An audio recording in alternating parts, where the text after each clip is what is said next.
6 exercises to get started with Stoicism. 1. The dichotomy of control.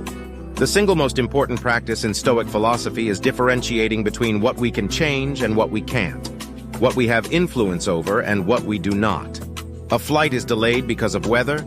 No amount of yelling at an airline representative will end a storm. If you can focus on making clear what parts of your day are within your control and what parts are not, you will not only be happier, you will have a distinct advantage over other people who fail to realize they are fighting an unwinnable battle. 2. Journal.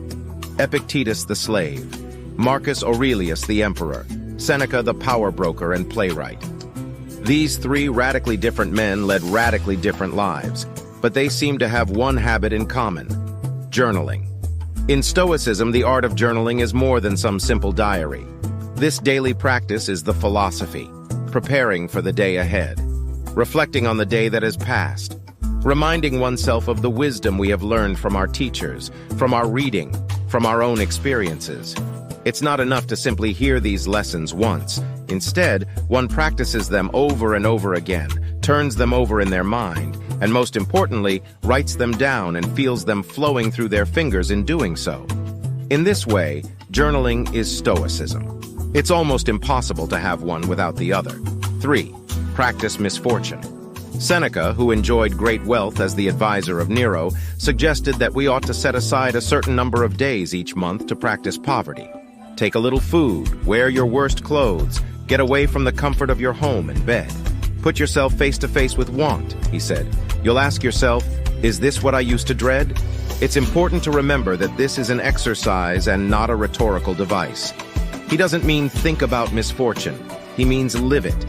Comfort is the worst kind of slavery because you're always afraid that something or someone will take it away. But if you cannot just anticipate but practice misfortune, then chance loses its ability to disrupt your life. 4. Train perceptions. The Stoics had an exercise called turning the obstacle upside down. What they meant to do was make it impossible to not practice the art of philosophy.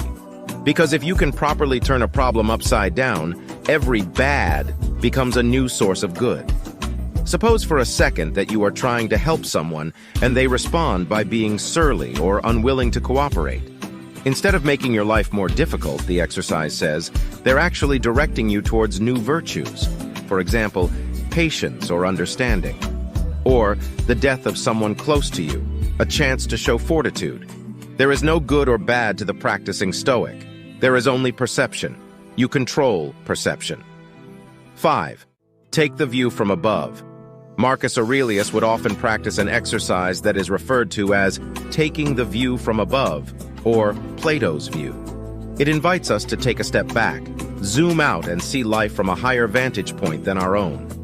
This exercise, envisioning all the millions and millions of people, all the armies, farms, weddings and divorces, births and deaths, prompts us to take perspective and remind us how small we are. 6. Memento mori. Meditate on your mortality. In his Meditations, Marcus Aurelius wrote that you could leave life right now. Let that determine what you do and say and think. That was a personal reminder to continue living a life of virtue now and not wait. Meditating on your mortality is only depressing if you miss the point. The Stoics find this thought invigorating and humbling. It is not surprising that one of Seneca's biographies is titled Dying Every Day. After all, it is Seneca who urged us to tell ourselves, you may not wake up tomorrow, when going to bed, and you may not sleep again, when waking up, as reminders of our mortality. Use those reminders and meditate on them daily. Let them be the building blocks of living your life to the fullest and not wasting a second. Drop a 100 if you read this far. This shows you are part of the 0.01% who actually finish what they start.